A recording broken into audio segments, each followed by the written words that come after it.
이탈리아에 있는 한 화가에게 성당에서 요구를 했습니다. 시슬레라는 지역에 있는 성당의 벽면을 예수님의 멋진 성화로 채워주세요. 그래서 예수님과 12사도의 그림을 그려달라고 요청을 했습니다. 이 화가는 고민이 됩니다. 왜냐하면 다른 얼굴도 아니고 예수님의 얼굴을 감히 어떻게 그릴 수 있겠습니까? 상상하고 생각을 해봐도 과연 선하고 착한 얼굴이 어떤 얼굴일까를 고민하면서 적합한 모델이 없을까를 두루두루 다니며 찾다가 한 소년을 발견하게 됩니다. 그리고 그 소년에게 부탁을 해서 예수님의 얼굴의 모델이 되어주기를 요청했고, 그 소년은 흔쾌히 응해서 예수님의 얼굴이 채워졌습니다.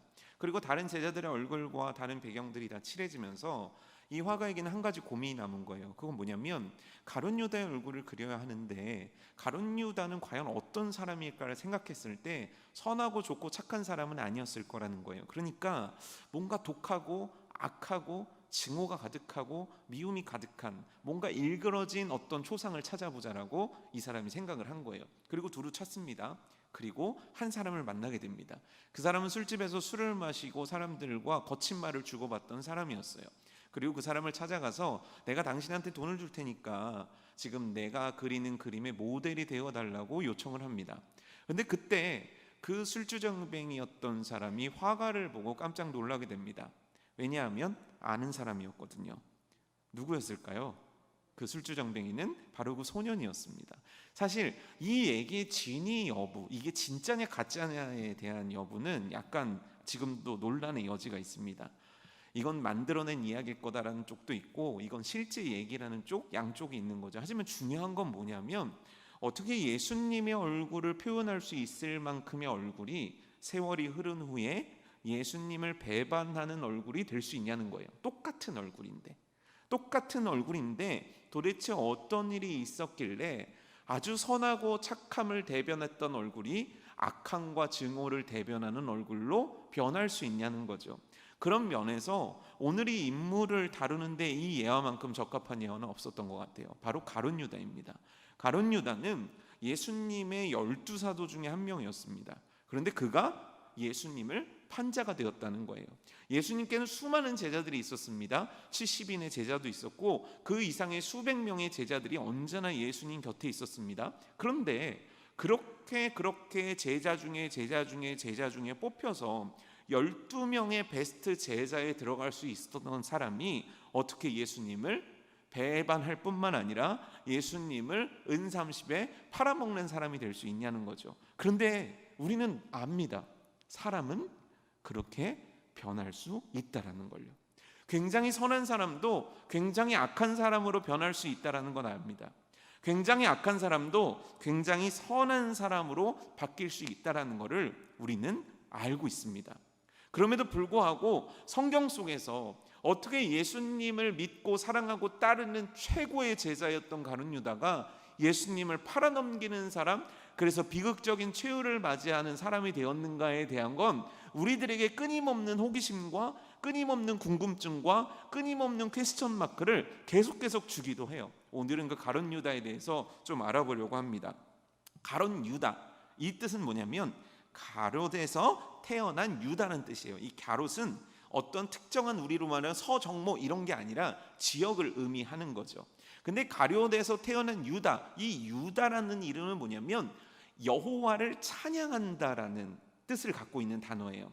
그래서 성경을 보게 되면 구약부터 신약까지 참 많이 나오는 이름 중에 하나가 유다입니다. 구약에서도 여러분 유다하면 떠오르는 몇몇 명 이름들이 있을 거예요. 왜냐하면 하나님을 찬양한다, 이 이름은 이스라엘 백성들이 참으로 사랑하는 이름이었고 참으로 좋아하는 이름이었기 때문입니다. 그렇지만 중요한 건 뭐냐면 가룟 유다에게 있어서 쓰인 유다는 하나님을 찬양한다라고 전혀 우리들에게 생각되어지지 않아요. 왜죠? 그 이름의 가치를 더럽힌 인생을 살았기 때문이에요. 그 이름의 가치와 정반대된 인생을 살았기 때문이라는 거예요. 그렇다면 우리 가룟 유다 어떤 사람인지 조금 더 깊이 알아보죠. 일단 두 가지를 벌써 알아봤네요. 처음엔 뭐예요? 그가 어디 지역 출신이에요? 그 다음에 그의 이름의 뜻은 뭐예요? 하나님을 찬양한다는 뜻이에요. 그렇다면 그의 출생이나 그의 스타트, 인생의 첫 출발은 굉장히 신앙의 집안에서 잘 컸구나, 이 정도는 우리가 추론해 볼 수 있을 거예요. 그런데 성경에서는 그에 대한 몇 가지 단서들을 우리에게 제공하는데, 가룟 유다는 우리가 알고 있듯이 나쁜 놈, 악한 사람, 전혀 그렇지 않았다라는 거예요. 반대로 꽤나 신뢰받을 만한 사람이었다는 거예요. 그걸 어떻게 알 수 있냐면, 가룟 유다는요, 돈꾀를 맡았던 사람이다라고 성경에 나오거든요. 그 얘기가 뭐냐면 12명의 제자들 뿐만 아니라 70명의 제자들과 예수님께서 2년 6개월 동안의 공생의 사역을 하시면서 예수님에게 많은 헌금들이 들어왔고 그 헌금들을 써야만 했다는 거예요. 그래서 성경을 보게 되면 가룟 유다가 오늘 말씀에서도 뭐라고 얘기하냐면 가난한 자들을 도와야 된다라고 얘기를 한단 말이에요. 그 얘기는 뭐냐면 이와 같은 일을 예수님과 제자들은 항상 해왔다라는 거예요. 가난하고 어려운 일들에게 베풀고 그들에게 구제하는 일, 하나님의 사랑을 실천하는 일들을 계속 해왔다는 거예요. 그렇다라는 건 뭐냐면 예수님과 그 제자들에게 돈이 있었고, 돈이 있었다라는 건 그 돈을 관리할 사람이 필요했다라는 거예요. 여러분도 전도회라든지 또는 여러분들이 어떤 해외여행을 간다든지 모임을 가요. 그렇다면 돈을 누구에게 맡깁니까? 돈을 누구에게 맡깁니까? 믿을 만한 사람에게 맡기는 거예요. 근데 여기에서 믿을 만한이라는 것 속에는 또 어떤 의미가 포함되어 있냐면 똑똑한, 그렇잖아요. 여러분 중에 예를 들어 동창 여행을 가요. 동창들이 막 한 몇 년 동안 개를 부어가지고 야 이번에 우리 여행 가자 그래갖고 말레이시아 조호바루로 가기로 했어요. 그래서 말레이시아 조호바루로 딱 여행을 가는데 그 중에서 수학 맨날 빵점 맞은 애예요. 이거 돈 맡기시겠어요? 안 맡기시겠어요? 안 맡기죠. 그래도 기본적으로 셈이 되는 사람, 그렇죠? 그런 걸로 봐서는 다른 12사도 중에서 유다는 굉장히 머리가 좋았던 사람이라는 거예요. 왜냐하면 예수님의 제자 중에는 실제 세리도 있었기 때문이에요. 그러니까 뭐냐면 전문적인 세무사가 있었어요. 그럼에도 불구하고 놀랍게도 예수님의 12사도 중에서 재정을 관리하는 건 가룟 유다였다는 거예요. 그는 머리가 좋았어요. 그리고 그는 신뢰할 만한 믿음을 주는 사람이었다는 거예요. 그리고 또 중요한 건 뭐냐면 그런 신뢰, 가룟 유다는 정말 확실해라는 것에 대해서 다른 사람들이 의심하지 않았다는 거예요. 이 얘기는 뭐냐면 그 사람 틀림없지, 이런 이미지를 갖고 있었던 사람이 가룟 유다라는 거예요. 그걸 어떻게 할 수 있냐면 요한복음 13장 21절에 무슨 부분이 있냐면 예수님께서 마지막 만찬 때 하신 얘기거든요. 예수께서 이 말씀을 하시고 심령이 괴로워 증언하여 이르시되 내가 진실로 너희에게 이르노니 너희 중 하나가 나를 팔리라. 12명의 제자들이 있고 예수님께서 계시단 말이에요. 근데 예수님께서 너희 중에 한 명이 나를 팔 거야. 그러면 누구를 쳐다봐야 돼요? 누구를 쳐다보시겠어요? 의심되는 사람을 쳐다보겠죠. 그렇죠? 제가 이걸 예를 못 들겠네요. 믿음 전도회라고 그러면 믿음 전도 시험 드실 거고, 소망이라고 이게 사랑, 베드로 다 얘기할 수가 없어서 그냥 여러분들 그룹이 있다라고 그래요. 근데 또 그래요. 우리 차원을 넘어갑시다. 자, 옛날에 학교에서 선생님이 지갑이 없어졌다고 그래요. 그럼 어떻게 해요? 다 눈 감으라 그러죠. 눈 감으신 분 봐봐요. 미나는 눈을 감았어요? 역시. 근데 다른 사람들은 안 감았어요. 왜냐하면 궁금하거든. 우리는 궁금해서 실눈을 이렇게 뜨고 손 들어 이렇게 하잖아요. 그러면 애들이 실눈을 떴을 때 대부분 어디쯤과 어느 지점쯤을 예상하고 있단 말이에요. 왜냐하면 대부분 데이터가 있어요. 애들끼리는 걔일 거야, 이게 있단 말이에요. 자연히 사람이 그쪽으로 고개가 이렇게 돌아갈 수밖에 없다는 거예요. 그런데 놀랍게도요, 우리가 알고 있던 나쁜 사람이라고 생각했던 가룟 유다를 쳐다보는 사람은 단 한 명도 없었다는 거예요. 오히려 누구지? 심지어요, 가룟 유다가 예수님과 함께 이 음식에 손을 같이 넣는 사람이 바로 그 사람이야라고 예수님이 얘기했을 때 가룟 유다가 같이 손을 집어넣는데도 사람들은 가룟 유다가 예수님을 팔 사람이라고 의심한 사람이 없었다는 거예요. 왜냐하면 그는요, 사람들에게 충분한 신뢰를 받고 있었던 사람이었기 때문이라는 거예요. 그럼 그는 괜찮은 사람이었냐? 아니에요. 그의 단점이 나오는데 오늘 말씀에서도 나오지만 12절 6절 볼까요? 이렇게 말하면 가난한 자들을 생각함이 아니요 그는 도둑이라 돈깨를 맞고 건기 넣는 것을 훔쳐가미러라. 누가 훔쳐요? 돈 욕심이 있는 사람이요. 가룟 유다는요 돈 욕심이 있는 사람이었던 거예요. 물욕이 있었던 사람이에요. 그래서 그 욕심 속에 사로잡혀서 언제든지 이 돈이 모인 것들을 아무도 모르게 자기가 슬쩍슬쩍 해왔던 사람이라는 거예요. 성경은요 정확하게 얘기해요. 그가 가난해서 돈을 훔치는 것도 아니고 그가 어떤 다른 이유로 돈을 훔치는 게 아니에요. 그가 돈에 대한 욕심을 갖고 있었기 때문에 돈을 훔치고 있었다라는 거예요. 그러니까 빈궁에서 정말 집에 돈을 붙여줘야 되는데 우리 집이 너무 어려우니까 이런 개념이 아니라 그는 돈에 욕심이 있는, 물욕이 있던 자라는 거예요. 그리고 또 하나 알 수 있는 건 뭐냐면 그는요 사람들로 하여금 신망을 받기에 충분한 사람이라는 이미지가 있긴 했지만 실제로는 위선자였다는 거예요. 그걸 어떻게 알 수 있냐면 4절에서 5절이거든요. 제자 중 하나로서 예수를 잡아줄 가룟 유다가 말하되 이 향유를 어찌하여 300데나리온에 팔아 가난한 자들에게 주지 아니하였느냐 하니, 만약 이게 진짜 가룟 유다의 마음이었다면 그는 돈꾀에 손을 넣어서 돈을 훔쳐가는 자가 되면 안 되는 거예요.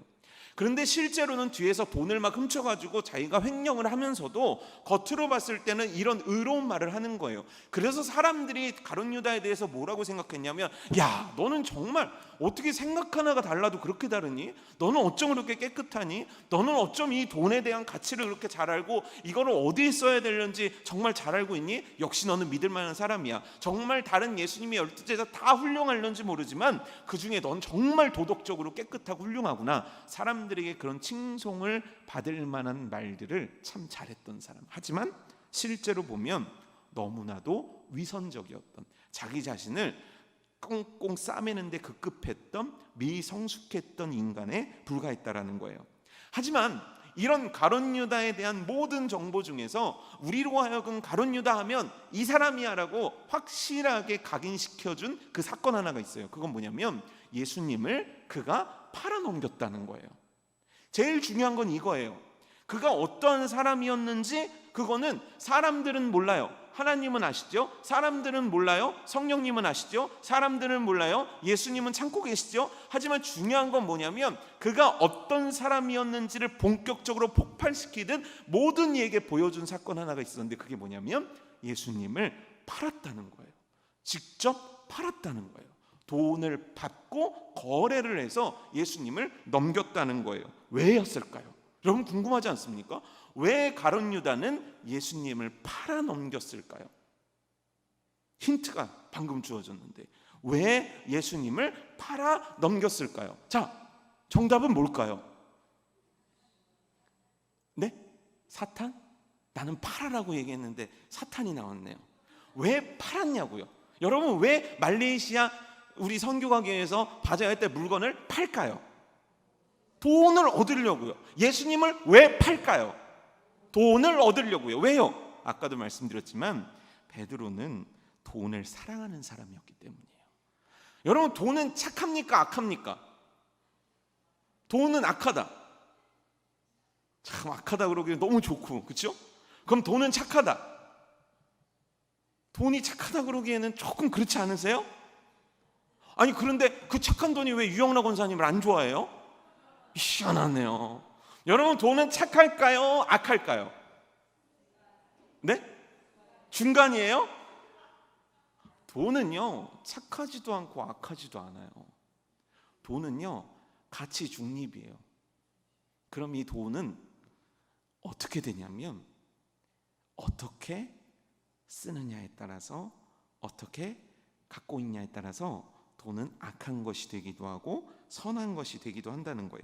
디모데전서 6장 10절에 이런 말씀이 있습니다. 제가 읽어드릴게요. 돈을 사랑함이 일만 악의 뿌리가 되나니 이것을 탐내는 자들은 미혹을 받아 믿음에서 떠나 많은 근심으로써 자기를 찔렀도다. 성경에서는요 돈 자체를 문제 삼지 않습니다. 심지어 성경에서는요 돈이 축복이라고도 얘기합니다. 그래서 이삭이라는 사람이 100배나 거두어 거부가 되었다는 건 뭐냐면 우리말로 하면 돈이 엄청나게 많아졌다. 그런데 그것이 하나님이 주신 축복이라고 얘기를 해요.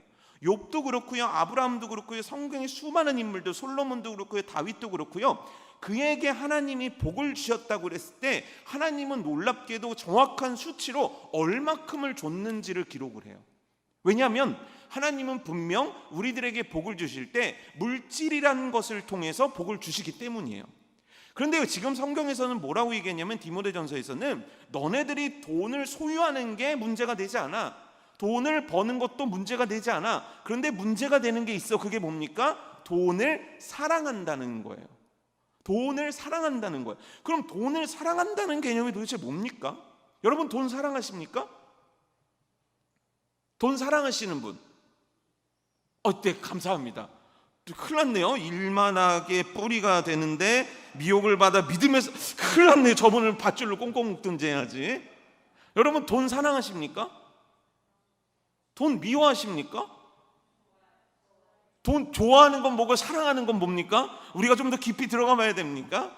제가 청년들에게 11조를 가르칠 때 하는 얘기인데요, 11조를 드리는 거는 뭘까요? 우리 대부분은 어떻게 알고 있냐면 11조를 드리는 건 의무예요. 굉장한 의무예요. 굉장한 믿음의 헌신이고 굉장히 믿음이 있어야만 할 수 있는 어떤 거라고 생각을 해요. 천만에요. 여러분 하나님께서 주신 어떤 것도 우리들에게 의무로 주신 건 없습니다. 우리가 의무로 만들어서 그렇죠. 11조는요 축복이에요. 왜냐하면 11조 자체가 뭐냐면 하나님께서 이 모든 것들의 주인 되심을 인정하는 거예요. 10개가 다 하나님이 주신 거예요. 그런데 그 하나님의 은혜가 감사해서 그 모든 것들을 주신 하나님께서 이 모든 것들의 주인 되시고 소유자 되시고 나에게 이러한 복을 주셨다라는 것들을 믿음으로 고백하는 것이 11조예요.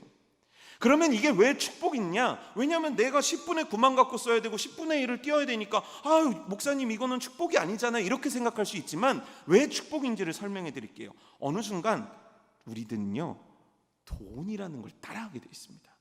청년 한 명이 취업을 했어요. 취업을 해서 돈을 버는 거죠. 돈을 버니까 기분이 어때요? 좋죠. 얼마가 되든 얼마가 되지 않든 내가 내 손으로 돈을 번다는 건 행복한 거예요. 그래가지고 딱 돈 벌자마자 뭐 합니까? 엄마 아빠한테 뭐 해줘요? 우리 솔직하게 얘기합시다. 여기 권사님들 자식이 내복 사주는 거 좋아요? 안 좋죠? 현금이 좋죠? 자녀 여러분들이요 시대가 달라졌어요. 엄마 아빠한테 취업했다고 내복 갖다 주면요 겉으로는 고맙지만 뒤로는 우라통이 치밀어요. 그러니까 빳빳한 새 돈으로 눈에 보이는 팔랑팔랑인 거 이런 걸로 주셔야 돼요. 요즘 엄마들은 그런 거 좋아해요. 그런데 그렇게 부모님한테도 드렸어요. 한 예를 들어서 얼마 정도 받고 싶으세요? 50만 원? 누구예요? 50만 원 받고 싶다고. 세상에 요즘 얼마나 애들 돈 벌기가 어려운데. 그래요 좋아요. 그래요 엄마 50만 원 아빠 50만 원 하면 같이 50만 원이요. 따로 50만 원이요?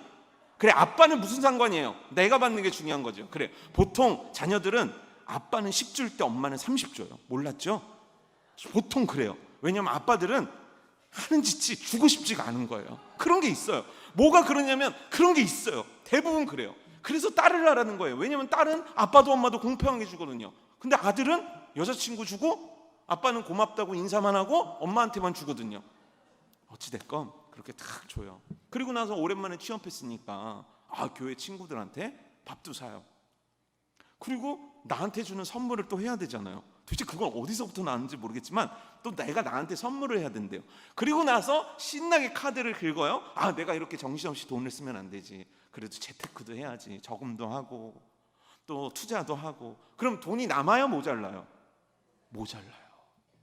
희한해요. 돈이 없던 취준생 때도 돈이 모자라고요. 돈을 버는 사회 초년생도 돈이 모자라요. 여러분 비밀 하나 알려드릴까요?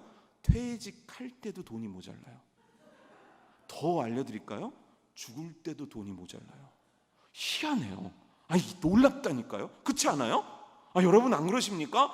분명히 예전보다 지금 잘 살아요. 근데 돈이 남아요 모자라요? 우리 장로님들 돈이 모자라십니까 남습니까? 남으세요? 남으시면 남는 거를 말레이시아 선교에 쓰시는 거예요. 내가 볼 거예요. 분명히 남는다 그러셨어요. 남는 건 거기다 쓰시는 거예요. 그리고 나니까 이 청년이 어떤 현상이 일어나냐면 돈이 아까워지기 시작하는 거예요. 희한하죠. 돈을 버니까 돈이 아까워져요. 그럼 어디서 줄여야 돼요? 내가 먹는 것, 내가 입는 것, 내가 누리는 것 줄여야 되잖아요. 근데 여러분, 놀라운 비밀 하나 알려드릴까요? 스타벅스 커피를 마시다가 메가 커피를 먹으면 내 인생이 추락하는 것 같아요. 진짜 그래요. 사람은 그래요. 막 맨날 먹는 믹스커피 너무 맛있다가 어느 날 메가커피의 맛을 들리잖아요. 그럼 무슨 수를 써더라도 1,500원, 2,000원 가지고 그 커피 마신다니까. 사람은 그래요. 그런데 어느 순간 내 것을 줄이려는 생각은 하지 않고 뭐부터 줄이냐면 보이지 않는 하나님의 것을 줄여요. 그리고 나서 사람이 어떤 현상이 일어나게 되냐면 자꾸 돈을 쫓으려는 인생이 돼요. 분명히 안 그랬어요. 취업을 준비할 때 안 그랬고 어렸을 때 배웠을 때 안 그랬어요. 근데 돈을 벌어요. 돈을 써요. 내 삶이 풍족해져요. 그럼 감사합니다, 자족함이 오는가? 전혀 그렇지 않아요. 계속 돈을 쫓아가요. 어떻게 해서 돈을 벌 방법이 없을까? 내가 어떻게 하면 더 많이 쓸 수 없을까? 내가 예전에는 5,000원짜리 먹었다면 이제는 어떻게 하면 2만 원짜리를 먹을 수 있을까? 내가 전에는 10만 원짜리 숙박업소에 묵었다면 이제는 어떻게 하면 30만 원짜리에 묵을 수 있을까? 사람의 관심은 다 그쪽으로 갑니다. 정확합니다. 그런데 그렇게 물질을 향해 달려가는 그 발걸음에 브레이크를 잡아주는 게 있는데 그게 11조예요.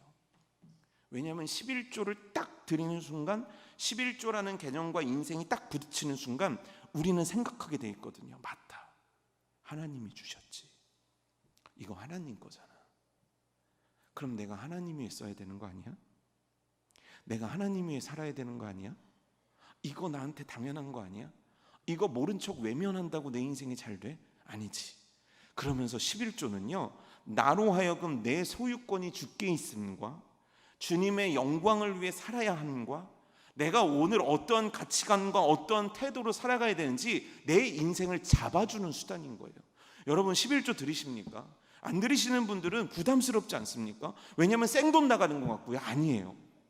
여러분, 11조는 우리들에게 복입니다. 11조가 복이 될 수밖에 없는 이유는 하나님이 나의 주인이심을 매번 고백하는 인생으로 나의 방향을 잡아주기 때문이에요. 여러분, 돈 따라가 보십시오. 아까도 말씀드렸지만 20대 때 가난이 80대 때 부유함으로 끝나지 않습니다. 제가 아는 어떤 분인데요, 100억이 넘는 부자예요. 건물이 200억짜리가 있는 거예요. 근데 이분이요, 나이가 78세인데 이 200억짜리 건물 때문에 미치려고 하는 거예요. 왜일까요? 맞춰보세요. 아니, 지복승 권사님, 200억짜리 건물 있으시면 어쩌실 거예요? 1층, 2층에 성호 가게 쫙 그냥 대한민국에서 제일 큰 추어탕 5층짜리 그냥 딱 주고 막 그러고 싶지 않으세요? 그런데 왜 고민이 될까요? 이걸 아들한테 물려주면 세금이 너무 많이 나온대요. 근데 아들은 그걸 감당할 돈이 없대요. 그럼 이걸 팔아야 되잖아요. 팔려야죠. 내가 언제 죽을지 모르고, 이거 내가 어떻게 처리하는지 모르고, 나한테는 지병이 있는데. 그러니까 하루하루가 그 풍요로움을 가지고도 그것 때문에 근심 어린 인생을 살아가는 게 우리들의 인생이에요. 여러분들도 크기가 작아서 그렇지 다 마찬가지예요. 그래서 우리들의 관심이 어디 가냐면 돈에 가요. 우리들의 인생은 뭡니까? 무엇을 하든 하나님의 영광을 위하여 하라. 이게 우리들의 인생 가운데 주신 타이틀인데, 내 인생 가운데 하나님의 영광을 위한 것들은 점점 희미해지고 어떻게 하면 나의 영광을 위한 것들로 채워나갈까? 내가 돈이란 걸 사랑함으로 그렇게 인생이 바뀌어 버리는 거예요. 제가 청년애들한테 해주는 간증인데, 제가 일주일에 5만 원을 벌었을 때가 있었어요. 아르바이트를 했거든요. 일당 10,000원이었어요. 예전에는 커피숍에서 시간당 2,000원씩 받았었거든요. 지금으로 말하면 노동청에 신고를 해야 되죠. 근데 그전에는 5시간씩 5일이라면 5만 원을 줬단 말이에요. 그 5만 원이요, 그 당시 일주일을 살아갈 수 있는 대학생 돈이었으니까 전 너무 행복했어요. 그래서 그 5만 원으로 11조 드리고 감성금 드리고 성경금 드리고, 그 당시 중등부 아이들 맡고 있었으니까 아이를 다 사주고도 남음이 있더라. 그러고 살았거든요. 그런데 제가 그 5만 원과 비교할 수 없는 단위의 돈을 벌기 시작했어요. 그런데 11조를 탁 드리려고 그러는데 멈칫하는 거예요. 왜요? 이거면 내가 이거 할 수 있는데, 이거면 내가 이번 달 뭐를 살 수 있는데, 그 순간요 제 자신이 얼마나 역하던지, 야, 너 목사 된다며, 너 사람들한테 하나님 위해 살으라고 가르칠 거라며. 그 순간 그 얼마 안 되는 돈 몇 푼에 흔들리는 제가 얼마나 초라하던지요. 여러분들이요, 그 초라함을 사단은 원하고 있고, 그 초라한 것을 쫓아가다 보니까 가룟 유다는 결국 예수님을 팔기에까지 이른 거예요. 11조든 하나님 앞에 드리는 것들이든 여러분 정확하게 하나님의 것을 드려버릇하십시오. 그리할 때 내 인생의 바른 방향을 향해 나갈 수 있는 거예요. 청년 여러분들이요, 내가 나중에 그렇게 해야지, 나중에 그렇게 해야지, 아니요. 지금 하지 않으면 1년 뒤에도 못하고, 1년 뒤에도 못하면 아무리 여러분들이 믿음 좋은 사람을 만난다고 하더라도 여러분들은 그걸 가지고 평생 갈등하며 살아갈 수밖에 없을 거예요. 지금 하세요. 그것 때문에 여러분들이 크게 부자 되지 않아요. 그것 때문에 여러분들이 크게 가난해지지도 않아요. 하지만 하나님이 기뻐하십니다. 그러니 청년 여러분들이요, 결단하시고 하나님 앞에 11조 똑바로 드리는 인생 살아가십시오. 그게 복이에요. 그리할 때 하나님의 자녀로 이 땅 가운데 당당히 살아드리는 그 은혜가 나에게 주어지는 거예요. 하지만 중요한 건 가룟 유다는 그러지 못했다라는 거예요. 돈에 끌려다랐다는 거예요. 그래서요, 성경 말씀을 보면 계속 호시탐탐 예수님을 팔 기회만을 노립니다. 그걸 볼 수 있는 게 마태복음 26장 15절 16절, 누가복음 22장 5절 6절이에요. 이 내용들은 뭐냐면 유다가 언제 어떻게 하면 예수님을 팔고 그 고민에 사로잡혔다는 거예요. 그래서 언제가 좋지? 이때가 좋을까? 이때 팔면 좋을까? 그는 어느 순간 돈에 사로잡혀서 예수님이라는 가치를 돈으로 충분히 바꿀 수 있을 거라고 착각했고, 그 착각에 따라서 계속 기회만을 노렸다는 거예요. 예수님의 마지막 순간, 그 아픔의 순간 그의 머릿속에는 돈밖에 없었다는 거예요. 그런데 두 번째는 이유는 뭐냐면 그의 위선이에요. 그는 자꾸 꾸며요. 사람들 앞에서 그의 의로움을 꾸며내고 싶은 거예요.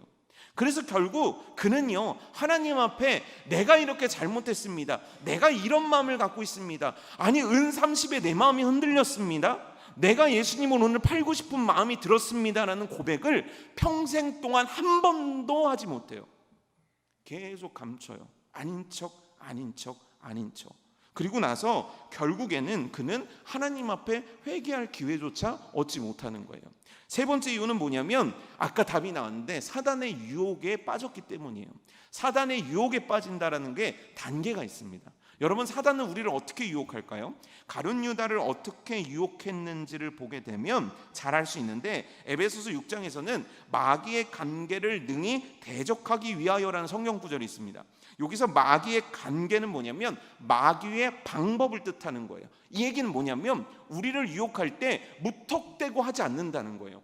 방법을, 전략을 짜서 우리들에게 접근한다는 거죠. 그 첫 번째 전략은 뭐냐면 요한복음 13장 2절에 나와 있는데 제가 읽어드리겠습니다. 마귀가 벌써 시몬의 아들 가룟 유다의 마음에 예수를 팔려는 생각을 넣었더라. 뭐를 넣었다고요? 생각이 들어와요. 마귀는요, 어느 날 무섭게 나타나서 너 이거 예수님 안 팔면 너 지옥 간다? 이렇게 얘기하지 않아요. 그럼 뭐부터 하냐면 마귀는 생각을 넣어요. 여러분들이 반복적으로 빠지는 어떤 죄가 있다라고 보세요.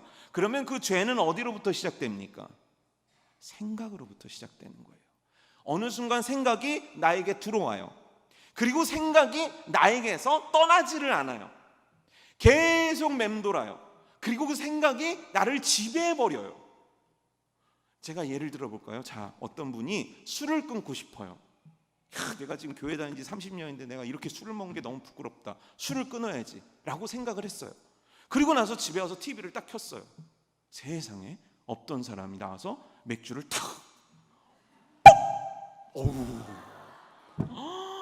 그러더니 냉장고에서 냉동실에서 얼음컵을 꺼내가지고, 내가 볼 거예요. 어떤 사람 표정이 밝게 빛나면 그 사람은 이 맛을 아는 거예요. 톡톡톡톡톡 따는 거예요. 근데 그리고서 쫙 시원하게 마시는데 그 생각이 떠나지를 않는 거예요. 이야, 저거 마지막 딱 한 잔만 하고 딱 저거 한 잔만 마시면 시원할 텐데, 그 배우 진짜 맛깔나게 연기 잘한다. 이야, 진짜. 그리고 어떻게 그날 밤 참았어요? 우리 그 다음 날이에요. 무더워요. 퇴근길이에요. 잠깐만 어떤 과장이 자기하고 얘기 좀 하세요. 그래서 저는 사이다요. 근데 앞에서 그걸 보는데, 부장님도 한잔 하시죠? 생각이, 그 느낌이 내 머리에서 떠나질 않는 거예요. 그럼 어떻게 돼요? 저희 아줌마 컵 하나요. 희한해요. 어느 날 맥주가 딱 나타나가지고 막 내 주변에서 흔드는 게 아니에요. 그 생각이 나한테 들어와요. 그리고 그 생각이 나를 점령해요. 그리고 그 생각이 나를 이끌어내요. 그래서 여러분, 마귀는 미끼를 던질 뿐이지 행하는 건 나예요. 그래서 죄에 대한 책임이 나한테 있는 거예요. 언제나 그래요. 마귀는요, 사단은요, 내 생각 속에 미끼를 던져요. 그리고 나로 하여금 그 죄의 느낌과 그 죄의 즐거움과 그 죄의 즐거움이 내 머릿속에서 떠나지 않도록 만든다는 거예요. 그게 바로 가룟 유다였다는 거예요. 그의 마음속에는, 그의 생각 속에는 이게 들어온 거예요. 예수님을 한번 팔아볼까? 얼마 달라고 하는데 내가 한번 팔아볼까? 이 생각이 들어왔고 그 생각이 그를 지배한 거예요. 그 다음입니다.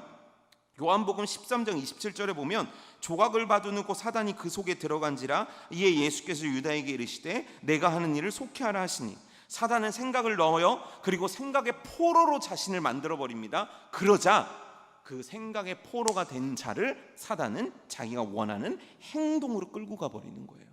여러분, 그럼 우리는 어떻게 해야 되는가? 생각에 틈타지 못하도록 만들어야 돼요. 하지만 연약하여 생각이 들어왔을 때, 이것이 하나님 뜻에 맞지 않을 때 그 생각을 내쳐낼 수 있는 그 용기와 그 지혜와 그 영적 민감함이 있어야 된다는 거예요. 그런데요, 사단은 계획이 있거든요. 예수님을 십자가에 못 박혀 죽여서 예수님으로 하여금 진행되고자 하는 구원을 망가뜨려야 되는 계획이 있거든요. 그래서 사단이 유혹했던 것이고, 그래서 수많은 자들이 예수님의 생명을 위협했던 거예요. 그런데 그걸로 되지 않는 거예요. 그래서 사단은 그 주변의 사람들의 생각을 움직이기 시작했던 거예요. 그래서 가룟 유다는 예수님을 파는 결정, 행동을 하게 됐다라는 거예요. 그런데요, 중요한 건 뭐냐면 여기에요. 가룟 유다는 그렇게 해서 진짜 대제사장과 거래를 합니다. 내가 은 30에 예수를 넘기겠소. 그리고 그는 진짜 겟세마네 동산의 기도가 끝난 후에 예수님을 그들에게 넘깁니다. 그런데 포인트는 여기에요.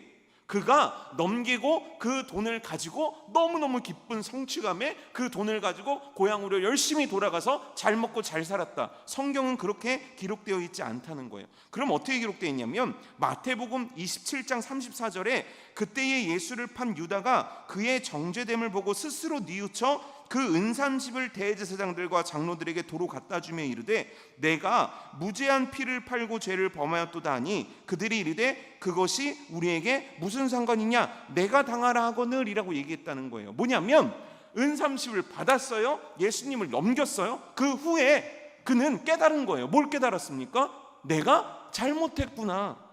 후회했다는 거예요. 여기서 성경에는 그 표현을 어떻게 쓰냐면 스스로 뉘우쳤다라고 하는 거예요. 자, 보세요. 자녀를 혼냅니다. 너 숙제 왜 안 했어? 그랬더니 그 얘기를 들은 아이가, 아, 맞다.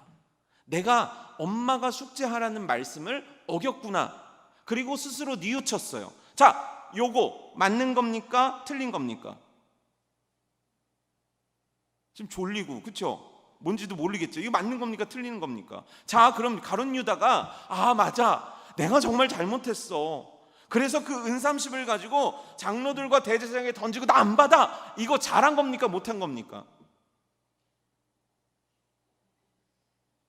분간이 안 되십니까? 아니, 생각을 해보세요. 그거 가지고 고향 땅에 안 갔으니 잘한 거잖아요. 그거 안 받겠다고 그 앞에서 던지면 잘한 거잖아요. 왜냐? 뉘우쳤으니까. 맞습니까? 여러분, 여기서 우리 신앙에 큰 맹점이 있는 거예요. 하나님이 원하시는 건 뉘우치는 게 아니에요. 쉽게 얘기하면 하나님은 우리들에게 후회라는 통로를 주셨지, 후회가 우리들의 결과가 되면 안 돼요. 내가 그 죄를 지었어요. 후회해요. 아파해요. 이건 하나님이 원하시는 행동이 아니라는 거예요. 그럼 어떻게 해야 되는가? 후회라는 걸 통해서 하나님 보좌 앞에 나가서 회개하는 것이 하나님께서 원하시는 거라는 거예요. 이해가 되십니까? 가룟 유다가 진짜 후회하고 진짜 스스로 깨달은 거 맞아요. 내가 잘못했구나. 내가 이러면 안 됐는데, 내가 정신이 빠졌구나. 내가 정말 이 행동을 후회한다. 그리고 그들 앞에 나가서 돈을 던졌다. 이거 잘한 거 맞아요. 하지만 중요한 한 가지가 그의 인생에선 빠졌어요. 뭡니까? 그는 하나님 앞에 가서 하나님이 죄인을 용서하여 주옵소서라고 회개하지 않았다는 거예요. 이 장면이요, 베드로의 회개하고 많이 비교가 됩니다. 왜냐하면 실제 가룟 유다는 이후에 어떤 선택을 하냐면 스스로가 목숨을 끊습니다. 그리고 배가 터져 죽는 끔찍한 결과를 가져오게 됩니다. 그런데요, 그 동시간대 베드로는 무엇을 하고 있었냐면, 가룟 유다가 그와 같은 일을 할 때 그는요, 예수님을 3번이나 부인했고요, 마지막에는 예수님을 저주까지 합니다. 그리고 예수님을 만났음에도 불구하고, 예수님께서 그를 만나서 악수도 하고 밥도 같이 먹었음에도 불구하고 그는 원래 자기가 일했던 바다로 돌아갑니다. 이 뜻이 뭐냐면, 나는 예수님 당신과 상관없는 인생을 살겠습니다. 이 뜻이에요. 이걸 베드로 스스로가 결정해서 디베라 바다 쪽으로 갔다는 거예요. 예수님과 상관없는 인생을 살겠다고 결정했다는 거예요. 그런데 그때 예수님이 그곳에 오신단 말이에요. 그리고 예수님이 물어보십니다. 내가 나를 사랑하느냐? 근데 여기서 내가 나를 사랑하느냐라는 사랑이라는 뜻은 아가페입니다. 아가페 사랑이 완벽한 사랑이죠. 그 인류 누구도 사랑할 수 없는 그 사랑에 대해서 예수님은 말하는 거예요. 너한테 너 나 사랑해? 너 나 아가페 해? 라고 물어보시는 거예요. 너가 진짜 목숨 다해서, 네 인생 다해서 그 어떤 것도 아낌없이 나를 사랑해? 라고 물어보는 거예요. 자, 예수님께서, 부활하신 예수님께서 디베라 바다에서 포기하겠다라는 베드로 앞에 오셔서 너가 나를 사랑하니, 너가 나를 아가페하니 라고 하면 베드로는 뭐라고 대답해야 됩니까? 베드로는 뭐라고 얘기해야 됩니까? 저도 아가페예요. 이래야 되잖아요. 이게 정상적인 거잖아요. 아니, 생각을 해보세요. 그렇게 용서를 베풀고 그렇게 오셨으면, 만약에 여러분들 지복승 권사님 앞에 오셔갖고 너 아가페하니? 그럼 지복승 권사님이 다 사람도 있고 옆에 요한도 있고 그러니까 네 아가페 그거 해요 이렇게 하고 넘어갔을 수도 있단 말이에요.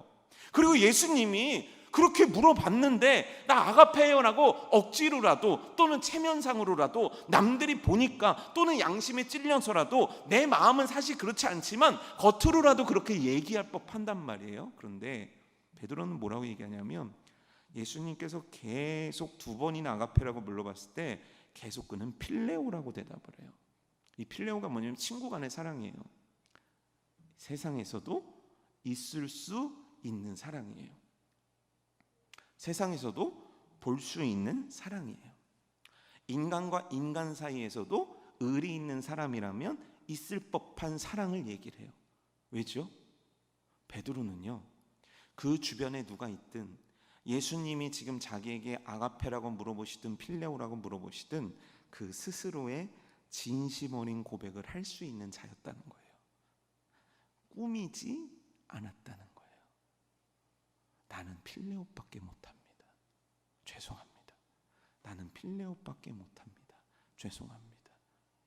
가룟 유다에게 없던 그게 베드로에겐 있는 거예요.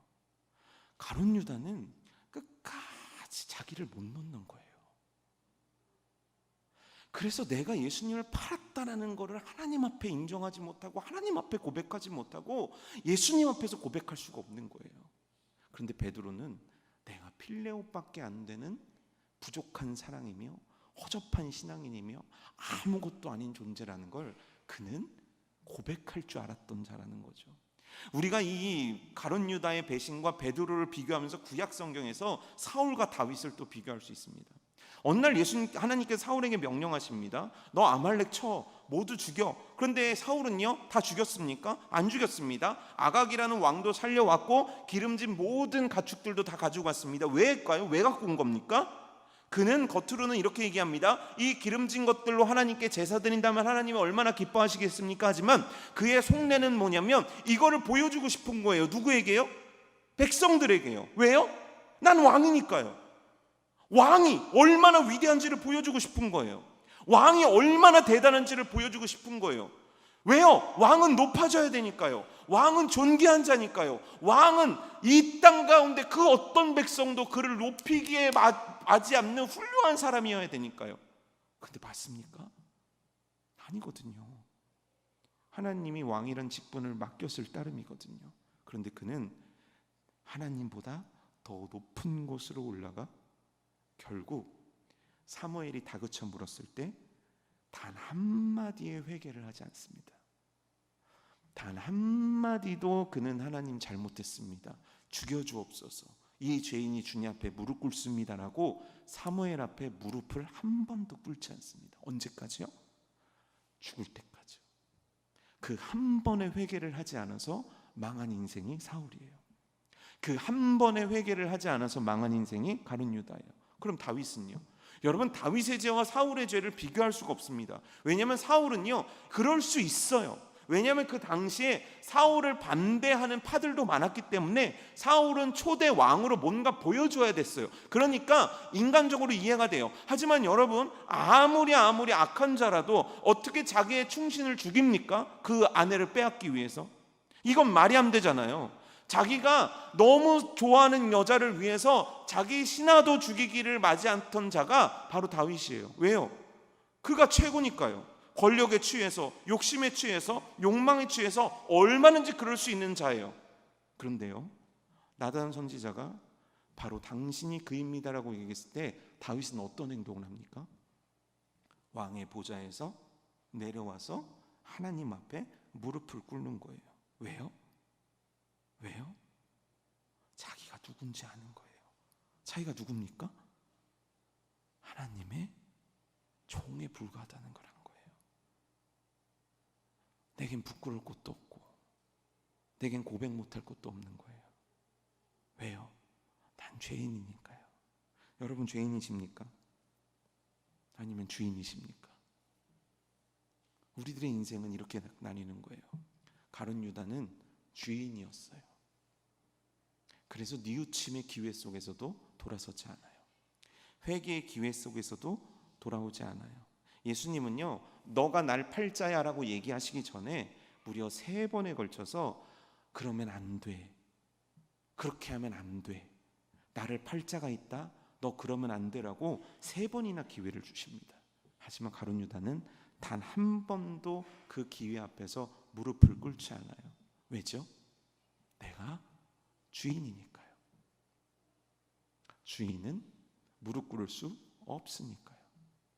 그런데요, 그 무릎 꿇었던 베드로, 그 무릎 꿇었던 다윗은 하나님께서 그들을 용서해 주실 뿐만 아니라 그들의 인생을 새롭게 쓰시는 결과를 만들어내시는 거예요. 요한복음 21장 18절에 아주 재미있는 대목이 있어요. 내가 진실로 내게 이르노니 내가 젊어서 스스로 띠띠고 원하는 곳으로 다녔거니와 늙어서는 내 팔을 벌리리니 남이 내게 띠띠우고 원하지 아니하는 곳으로 데려가리라. 예수님께서 베드로에게 하신 얘기예요. 너가 젊었을 때는 네 맘대로 다녔니? 아니야. 이제 너는 내 맘대로 살아야 돼.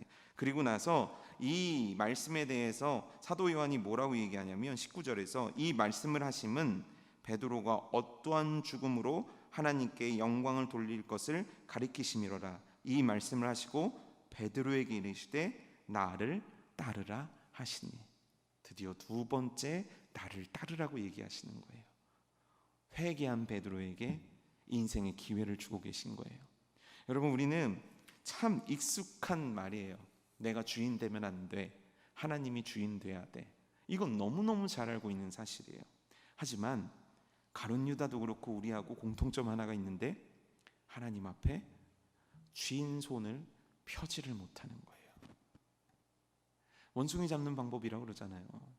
통에다가 입국을 좁게 해놓고 먹을 걸 넣어놓는데요. 그럼 먹을 걸 이렇게 집는데요. 그러면 손이 빠져나올 수 있어요, 없어요? 못 빠져나오죠. 그럼 어떻게 안 빠져나옵니까? 어떻게 안 빠져나오죠? 이 놓으면 이렇게 해서 뺄 수 있잖아요. 그렇죠? 그런데 이걸 못 놔요. 그리고 사냥꾼이 올 때까지 이러고만 있어요. 이렇게 열심히 하는데도 주무시면 언제 깨시려고? 이러고만 있어요. 빠져요, 안 빠져요? 안 빠져요. 세월만 가고 어느 날 사냥꾼이 잡아가요. 이 어리석음이 오늘을 사는 나의 어리석음은 아닙니까? 하나님 앞에 꽁꽁 싸맨 교만, 하나님 앞에 나는 죄인이 아닌 척하고 있는 교만, 하나님 앞에 죄를 짓고도 회개할 줄 모르는 교만, 하나님 앞에 여전히 살아있으면서도 죽은 척하고 있는 교만. 아니요, 내가 이 주인 삼은 곳에서 내려와서 나의 주인은 바로 하나님이십니다. 하나님의 명대로 살아드리겠습니다. 이것이 오늘 여러분들의 선택과 여러분들의 결정과 여러분들의 삶의 방식이 되기를 주님의 이름으로 축복합니다.